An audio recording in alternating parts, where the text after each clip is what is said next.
Well, hello there, and welcome back to Roland's Reviews.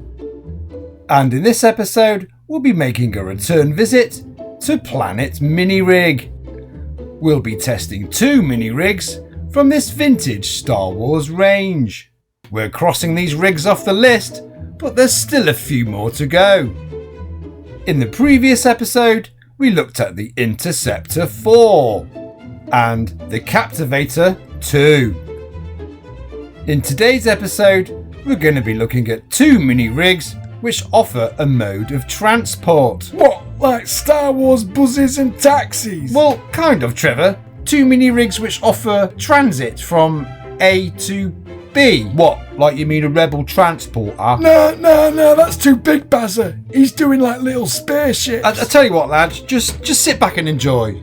So, put your hands together for the PDT-8, otherwise known as the Personal Deployment Transport, and introducing the ISP-6, commonly known as the Imperial Shuttle Pod.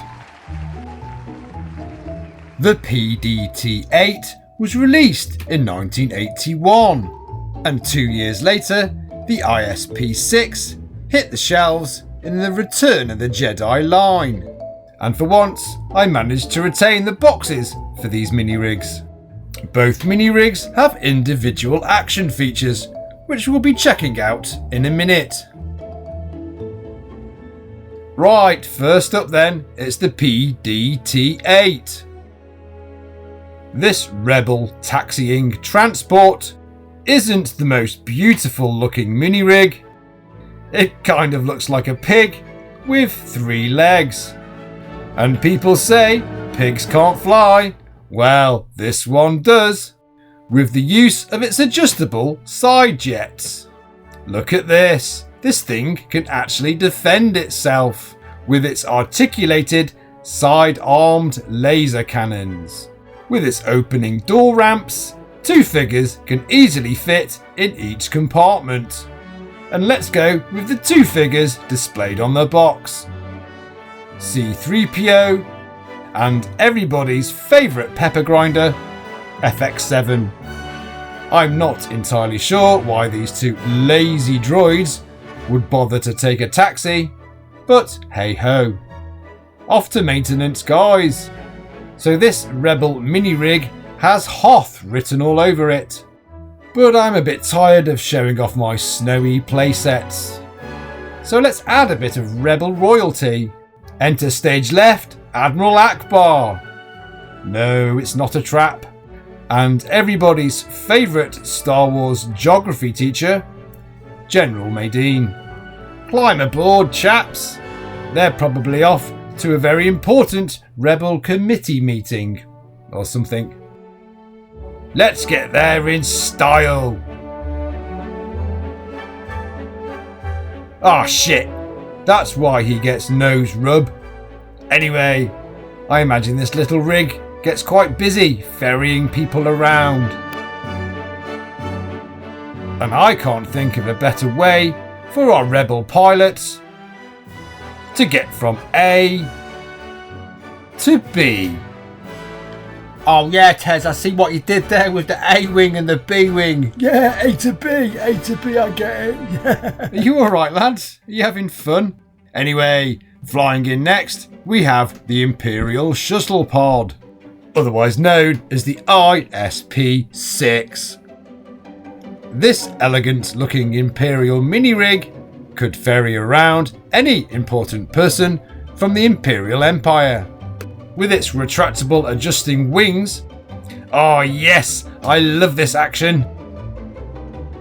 It can automatically fold into its landing position when pushed on a hard surface. Each wing has 2 side-mounted laser cannons which pivot up and down. The opening canopy can pretty much fit any Star Wars action figure. The figure of choice appearing on its box is Darth Vader, although his cape is going to hinder his sitting down position. In you go, Darth. Down to the shops we go. This mini-rig was released in 1983 and was the precursor to the daddy of all Imperial spaceships, the Imperial shuttle. Don't cry, Shabby. Hold those tears back. Hold them back. I had to stop the video because I don't really know what to say. It's so overwhelming, it's ridiculous, but I have wanted this ship since I was 7.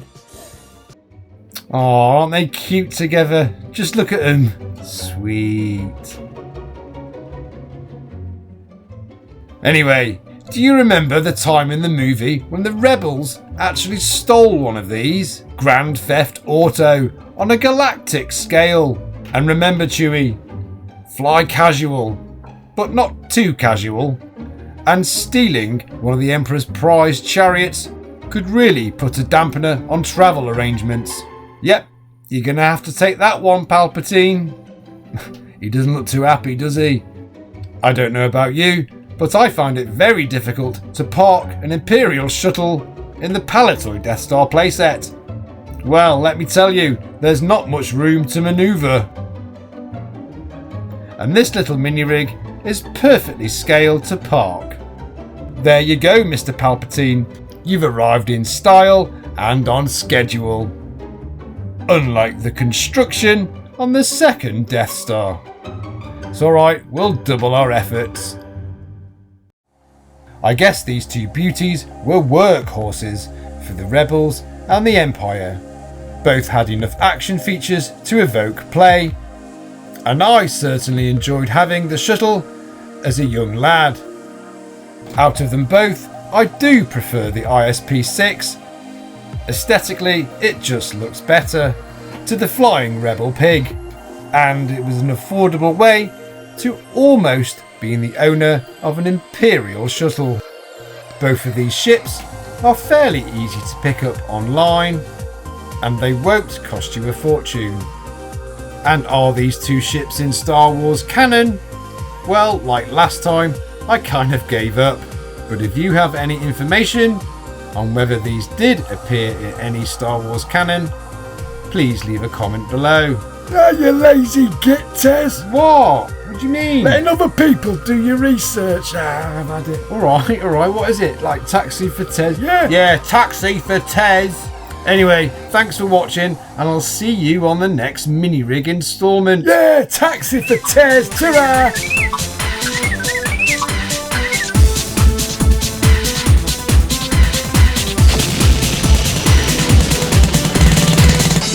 A weak old man.